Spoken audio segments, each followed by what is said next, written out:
I'm looking forward to the new regulation changes. I want to do a little bit more research, and maybe we'll make a video about it, breaking things down just a little bit more. What to expect, yeah. Exactly, because obviously there's the size changes in the cars, then we have the new overtaking system, and then I'm sure there's new rules that go with it. So I'm looking forward to it, and I'm also excited about how that will be implemented in strategies and things like that, because it's also, I think it's going to be really interesting because we talked about it today. There's some really smart drivers on the track. Carlos Sainz. Speaking of Carlos Sainz, because he was thinking about two drivers, like obviously Lando, two places behind him, figuring out what is his race, how does it impact my race, to also stay on the podium. It's not the first time he's thought bigger picture he helped. Was it in Ferrari last year when he had his appendix taken out and he couldn't drive, and Behrman got in, and he made the call for Charles, right? He ended up helping Charles get onto the podium. And it's stuff like this. And I get, on one hand, it's like, it's not the driver's responsibility to do this, but it is so cool to see someone like this. I know that Vettel was big like this, especially like when he was at Ferrari, he kind of had to, but it is always cool to see someone like, always like calculating and stuff like that. I mean, I remember when I first started racing the F1 race, and I could hardly manage like doing my own MFD, so your own like strategies, like taking the hands off and then changing it. I'm like, bro, I'm driving too fast. Like, and then these people are driving in real life, feeling the G's in real life, and then they're like, well, I saw on the prom, I saw on the screen, I was watching this on the screen, I saw this is happening and this, and it's like, that's crazy. Yes, and I think that makes it so impressive. It is super impressive. So I'm really curious to see if that will also be an impact into next year's regulation changes. Yeah, because you do have to now consider, when are you going to use that, right? I'm sure I wouldn't be surprised if a lot of people also look into Indy and how it is applied. Because Indy obviously has a similar situation. I don't know if people also going to be maybe looking a little bit also at Formula E. That's what I was going to say, because they have it's going to be a different system, but you have like there's some similarities, but in Formula E you have to get off the racing line and stuff like that. So there's obviously different. But they already talked about there will be definitely different places where people are going to start overtaking. Yes, you're going to try to catch your opponent off guard, right? It's also going to be more interesting because you don't even have to use it to maybe to overtake. You can do that to chase someone down. You can use it to defend. Exactly. There are so many things, and also in combination then with ERS and stuff like that. So it's very exciting to see what will happen next year. And I mean, I know we're going to be off for 4 months, and that's, distance does make the heart grow fonder. Yes. But I am stoked about the regulation change. Because while this at the end, we did have the teams get much closer, and I do also think that the cost gap significantly helped in that, because the smaller teams are not being outspent by like hundreds of millions of dollars. I don't know what that is, but there's a lot of teams who don't even hit the cost gap, right? Yeah. So it's exciting. I think it's cool, and I think it will also be cool for a lot of new F1 fans to see that regulation change coming in. I don't know. It'll be awesome. Yeah, I think it's definitely going to make things interesting. I hope we'll see how it impacts, how the drivers adjust to it, how the teams adjust to it, what the teams have done because they've been working on the car for such a long time now. So we'll see how it gets implemented on the track when they can actually drive the car, and see also how long term, if it can last the race, what's the durability of the things. So it's gonna be I'm already excited for next season. So now we're going to move on to a little bit of a news situation that has been happening off track. This is also F1 related and some F1 Academy news. So first thing actually that I wanted to bring up, which is a really cool stat that I wanted to bring up, and that is, hang on, can I see? Oh, hang on. I thought I could zoom in on that. And this is actually to the one and only Pierre Gasly. Pierre Gasly. Oh my God, where the hell did it go? Pierre Gasly has now reached 10 Q3 appearances this season in his Alpine. That is probably arguably one of the worst cars, or if not the worst car on the track. That's more Q3 entries than Ocon, Hülkenberg, Bortoletto, Stroll, Colapinto, and Doohan have combined, which they have combined 9. Oh, wow. That is, yeah. I mean, you do also have to give some grace because there are some drivers in there who didn't get a lot of opportunities, right? And saying like Doohan is like, yeah, well, Jack raced how many races? Like 3 or 4, you know? But that is still really, really impressive. Yeah. I think Alpine had renewed his contract for until at least 2028, which makes perfect sense. I do hope that Alpine is able to get it together. Yeah. Because they had for a hot minute, they had a car that wasn't that bad. Yeah. And then also it was just so nice that in qualifying when he made it into Q3, he was ecstatic. Yeah. It was like as almost as if he had scored points already. Unfortunately, his race didn't go as well because he had that contact. Well, even before that, he had caught something was hanging loose. You could see it constantly sparking. Then he had the contact with Nico, which of course hurt him too. So he ended up in 16th. Yeah, which is obviously just unfortunate. Also, do you want to guess how many points Alpine has? Oh my God, it's single digit? No, it's not single digit, but it's still sad. Is it 12? It's 22. 22.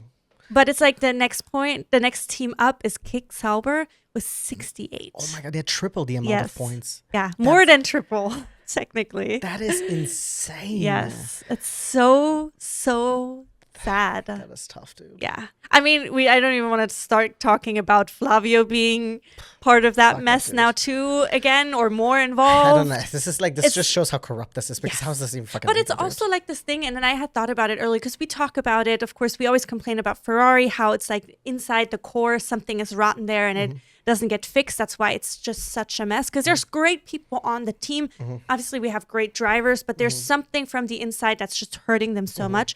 But then you also just see, I don't mean it in a bad, well, it's a criticism. Like, people constantly get recycled. You know, we have Flavio Briatore, obviously, who shouldn't be anywhere near any F1 team. He's now in a top position again. Then, of course, we have another news that was just dropped. Adrian Newey, he's going to be team principal of Aston Martin, which is exciting because he's obviously an icon of the sport, but he's also really old already. I mean, old. I'll look it up. I don't know how old he is. But then we have all these people that are just being shuffled from, especially in the higher leadership positions, that are being shuffled around. 66, yeah. He looks older. It's probably. But it's like also the life of lifestyle, it's like, But it's like people are just being constantly shuffled around. Yeah. And I'm like, just give newer people opportunities and like bring some fresh blood to make some changes. I mean, when you brought in Red Bull with Christian Horner, he as much as I'm not a Christian Horner fan, things changed. Yeah, you know, and I mean, he was the first team principal, so there was never any change. but he was not somebody who had Yeah. been in leadership like that before, you know? So from what I've been reading, because there was also talks that Christian Horner might be going to Aston Martin, is that nowadays the teams are shying away from hiring people. They prefer engineers to be, or people with engineering background to become team principals, because this is what, like, Mackis? Mecki. Yes. So the team principal of Red Bull now. Red Bull, the team principal of McLaren is a former engineer. Andrea Stella. Exactly. Yeah. He has engineering background and stuff like that. So they are preferring now people who have that technical insight over Which that. makes sense. Which makes sense, because you are making decisions about the cars, about stuff like that. And I'm not saying that other team principals are too stupid to understand it, but if you have a degree in engineering, you have a background in engineering, you worked as an engineer, your knowledge and your experience is a much bigger and greater than someone who is more of a maybe businessman. No, of course, and I understand that, but I'm also just saying there's still other people to choose from, you know? Yeah, absolutely. I agree. It's some time to bring in a little bit of fresh blood. Like I said, I have nothing against Adrian Newey. He's an icon of the sport. Yeah. My guy, you're 66. There is also talks, because I know that he also said that he, even though with the new role, his focus is still on developing the car. And because I'm sure there's also something that he wants to prove, because I'm assuming this might be the last team that he will be with, right? Being 66. And I mean, he's building this mega yacht that he can't even enjoy because he's constantly working. So I'm like, enjoy your fucking yacht, bro. This masterpiece, right? But there's also now talks that because Alonso congratulations also. He's expecting his first child with his girlfriend. Yes. And there's talks that 2026 most likely might be his last season. And which is fair. I think Alonso will be turning 45 next year. Him and me usually tend to celebrate together. We share a birthday.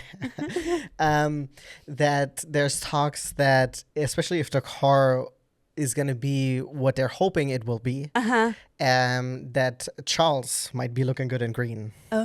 Because, I mean, people are online, and I agree with this. If Ferrari cannot get a car together, then Charles needs to leave. Yeah. Like, I know his contract is until the end of 2029 or something like that, but he's going to be essentially wasting his quote-unquote golden years on a team that cannot provide him a championship-winning car. Yeah. And the one time they have a car that is quite good, it's the reliability was fucked. Yeah. And then it was only good at the first half of the year, and then everyone else caught up and out-engineered you. Yes. And I get this year they were like, well, we abandoned it in April already, which is like that's like, what is it, like 2 or 3 races into the year, which do it, but then next year you better fucking show up. You better show up next year. Because it can't be again next year is like, well, our car, we can't race it in the rain because it's unstable as fuck, because that's what we've been doing for the last 7 years, right?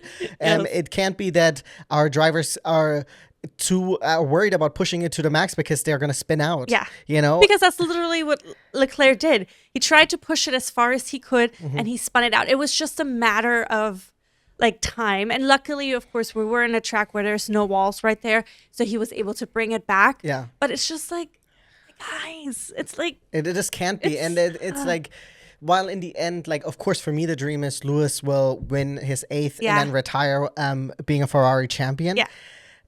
The reality of it is that Charles has probably, if he wants to, another 10 years in F1. Yeah. But are you going to fucking waste it on a team who's not giving you what you need? Yeah. And he's a driver who we all know who can put a qualifying together, who can make it onto P1, right? Who is able to win races. Yeah. We don't know if he will be able to win a championship, because I do think there's a mental thing with him. Yes. Where he hasn't been in situations like that.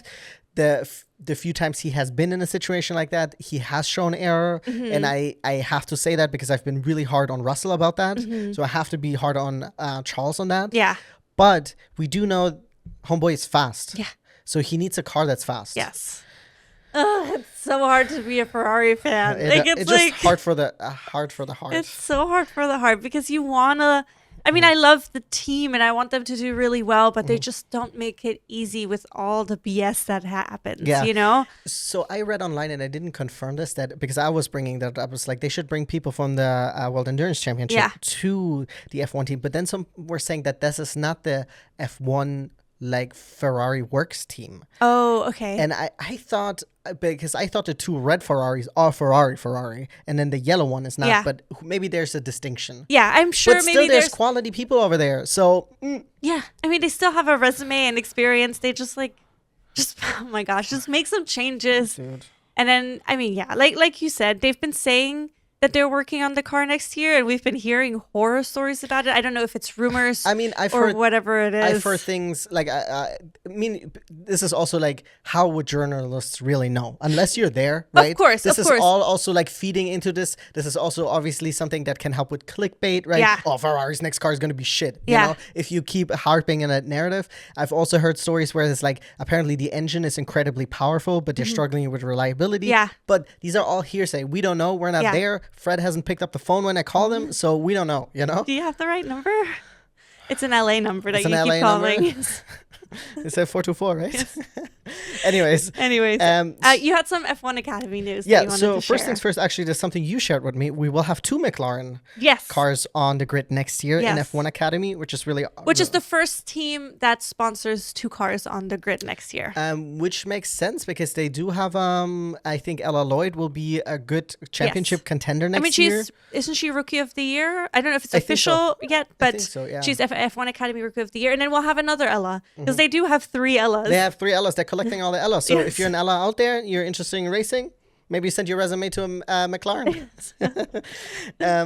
I do also wanted to point out, because I know some people were like, oh, you know, I've read this is so dumb. They were like hard on Dorienne because they were like, well, she won because she's 5 years older than other people on the grid. I was like, well, Do you think Max gives a fuck that he's 8 years older or 10 years older than Kimi? Silly thing. And also, this is her second season in a open wheel championship, you know? So like...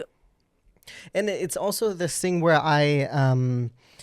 age is just a number, baby. Well, it's also the thing because the F1 Academy is an F1 championship or part of the F1 championship. The youngest that you can actually be is 16. Mm-hmm. So younger people aren't even eligible because I know that I think in F4 you have people that are younger, but because you need an international driver's license and you have to be 16 for that, you cannot have a younger woman in a car like that. They have to be 16. So even if you can, I don't think 16 is that late for quote unquote an F4 car, but it is like, this is something to keep in mind. Unless there's like a special exception regulation that they're going to implement for that, we are just going to see, drivers as young as 16. And I know that we're going to get a bunch of drivers that are 16 or on the grid. Well, and because that's good. In F1 Academy, you're allowed to be anywhere between 16 and 25, I think is the top limit.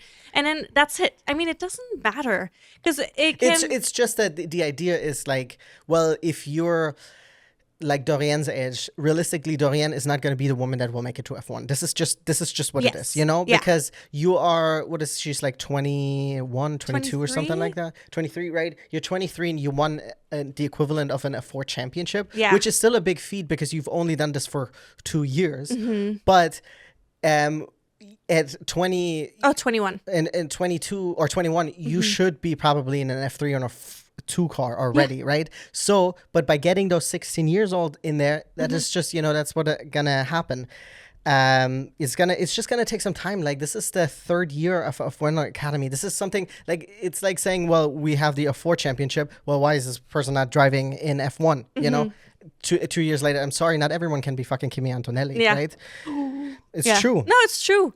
And so now, speaking of drivers, Aston Martin has signed on a German driver, Mathilde Patz. She was this year already... She was a wild card? She was a wild card. I think it was in Canada. Okay. And so she got signed on. I think she did really well in the big rookie test that they did this year. Okay, nice. And so she signed on with Aston Martin. Yay. And very exciting for her. She was born 2008, which like sounds illegal. Yeah, very much illegal. It's like, are you not like 12 or something? You know? And then the big other thing that I had to talk about is that Alpine, the F1 Academy part of that, has now assigned a new person to be the boss of all of that. The mentor or no, like I don't know if that's the team principal of the F1 Academy, but like she is not the team principal. Her name is Carmen Jorda. So there's a lot of controversy about her. So in 2014, she was signed with the F1 Lotus team. And so she was part of their team and she did the simulation part of the team for them. And like racing? Yeah. Okay. So she never got into the car. She only did the sim work for them. And so actually Michelle Mouton actually came out against her and she was like, what a publicity stunt. And she actually only got hired because she's pretty. Because I will say though, is because based on her results that she had in, I think, GB3 prior to that, she came like 20th. Whereas at the time there was Susie Wolf. There were other drivers who actually were much better, female drivers, who would have been a quote unquote more deserving of it. And then... It gets worse. Oh God.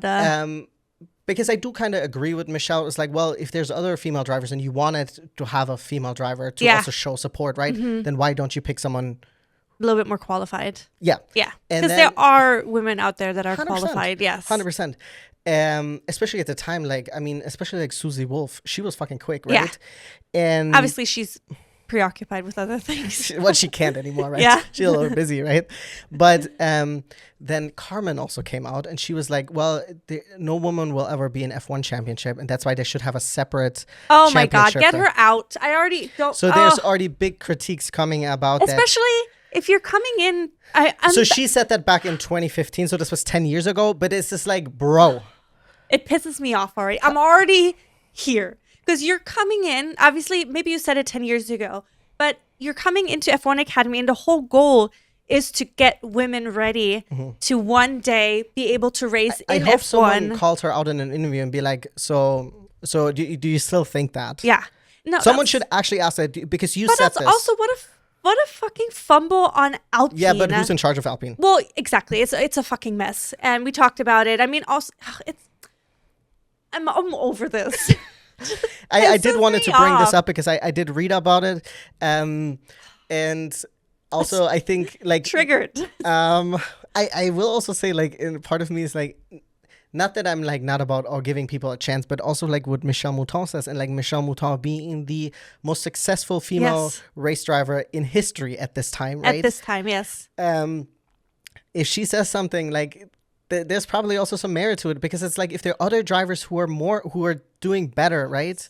Who did well. I know in Indy this is not, like, I always say that this is not comparable, but like, and like, you have other people who are better. Why? Even if you're not as excellent on the track, maybe you will have some other experience within teams that gives you some credibility. But then just that she said that women shouldn't race in F1. Well, she was like, she was like, that like women won't ever win an F1 championship, so there should be a separate championship. And it's like, bro, like, no, like, it's also wild. So like, you signed on with the team, and then you were like, well, I'm not fucking making it into the car anyways. Let me see. I can pull up the quote right here.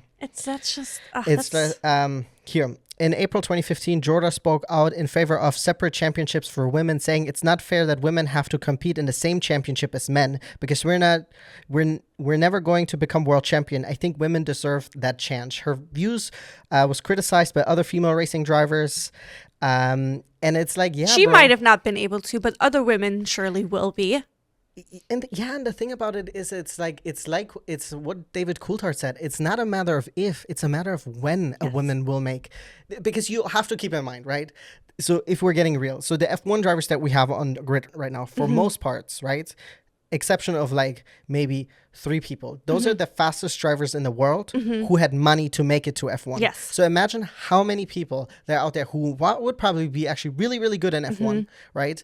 But they don't have those 10 millions to ever make it there, because their families... Because it literally takes millions to just make it to F1. I think nowadays, with the advancement of sim racing, I think we will see more people be able to maybe slip through. I'm not saying it's easy. Yeah. Because also I watched an interview with Max, and Max said, like, forget about karting. Sim is where it's at. Yeah. Because karting and open seater racing it's too different. Yes. You want to get better, you get on the sim, right? But you also have to be able to afford a sim, right? Sim setup. But in the long run, a really quality sim setup will always be cheaper than karting. Yes. It just will be. Because it's a one-time thing where it's, Yeah. So then you have to keep in mind, of all the people in the world who have enough money to race as a hobby, right? Yes.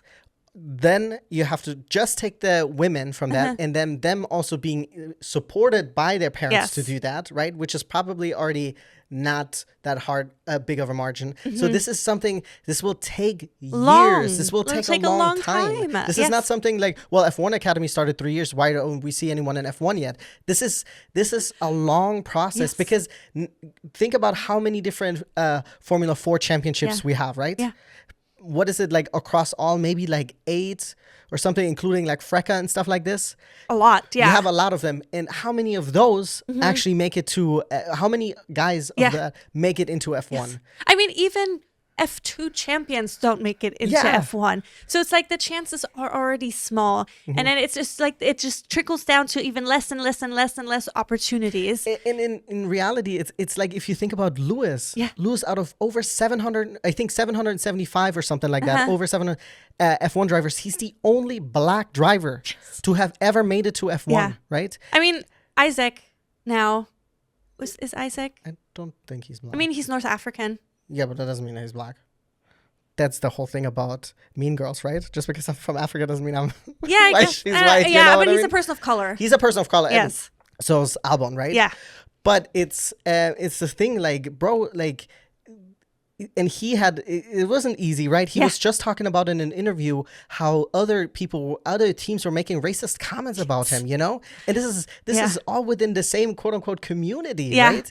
And within the last couple of years. And this is someone who his dad took on a second job, right? A third job to get him there. And then obviously him making it into the McLaren F1 driver and him being an exceptional talent. Yeah.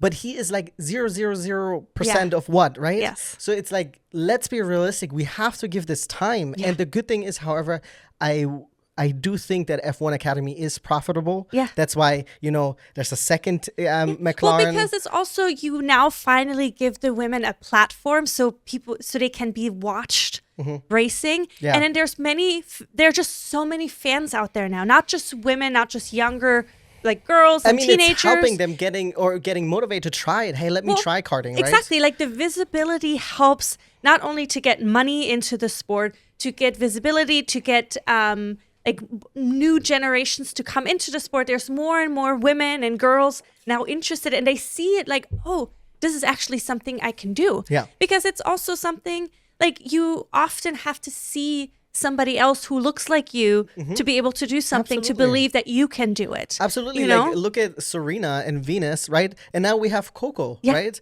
And this is the thing about it. It's like you have to have these trailblazers, right? People who like shatter the glass ceiling to make room for other people. And the problem is also like whoever's going to be next, the next woman that's going to be in F1, right? She has to be excellent because people are not going to give her a lot of grace. Yeah, she has to be so strong, like mentally, physically, really. Like she has to be so incredibly talented, so incredibly skilled, so incredibly mentally strong because she's going to get beat down. I mean, now even the regular guys are getting beat down because of BS. So just imagine how much worse it's going to be. Also how fickle it is. And like, don't get me wrong, I've been hard on Lando, right? But I've never been outrageous about him, in my opinion. But it's like last year, Lando could have not done anything wrong, right? The first half of the year, he was everyone's favorite. He won his first race in Miami, yada, yada, yada. And now Lando looks a certain way. Someone takes a screen grab and is like, oh, Lando, what a piece of shit, Especially nowadays with social media. It's so... I don't envy anybody in like the public light. Calling Sainz, why he's washed now, whatever, he's whatever, the things that people are saying about Lewis. The thing about what I don't believe about Lewis being washed is because Charles, who's been longer in the car, is also tremendously struggling, and Lewis is 4 to 5 years younger than Alonso, and Alonso is still someone who's able to make it on the podium if he had a car. Yeah. So that's why I don't believe it just yet. You know, that's why I'm willing to give him the grace. We all know the car's fucking trash. And people are always talking about his adaptability, and I get it, but also like if you feel like you can't trust a car, that's a big issue. Yeah, huge issue. Yeah. So so that woman is joining F1 Academy. I'm so annoyed. I'm like, also like, can anybody block this? No, let's sign the petition. Let's get her. Let's not even get her started. No, let's give her the grace. Let's be those people who are like, okay, 10 years ago you said something. Because let's be real, I've probably said some bullshit unhinged things 10 years ago. Oh, okay, fair. I'm gonna be the bigger person. Because the thing about it is, I was also pretty harsh on Laura Villares. When she ran for the F1 Academy. FIA presidency, she wasn't able to, right? And she's at least trying to push to make things changes. And while I do think it came very much out of the left field, I'm like, you know what? We have to give people the grace. Yeah. I hope that someone calls her out on it. And it's like, you set this, set a record straight. Yeah. I do want to hear if she... I mean, it's always tricky because she can say one thing in front of the camera and believe something else behind it. But I'm like, you have to at least say it. Don't be like Danica, dumb bitch. Yeah. Don't be like Danica Patrick or whatever her stupid ass name is. She, first of all, someone needs to take the mic away from her. Yeah. I mean, I don't even know why she still has a microphone in her like hand. Sky apparently is a whole mess anyways. Their broadcast.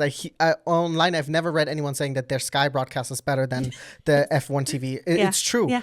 And but it's like, let her set the record straight. Yeah. And even if she internally believes that, right, you have to say it out front. It's like, I do believe that my driver could be the one. Because otherwise, what are you doing in this sport? Yes. Then go do marketing somewhere or some bullshit. So I guess we'll see. We'll give her the grace. But you've been put on notice, Carmen. That's how we'll end it today. Yeah, that's how we're going to end it today. Yes. Alrighty, guys. Thank you guys so much for tuning in. Let us know, obviously, in the comments, your thoughts. Yeah. What you guys are thinking. And we'll see you guys next week for the last race of F1 this year. Oh, boy. Let us know who you think will take the overall championship. All right. Bye.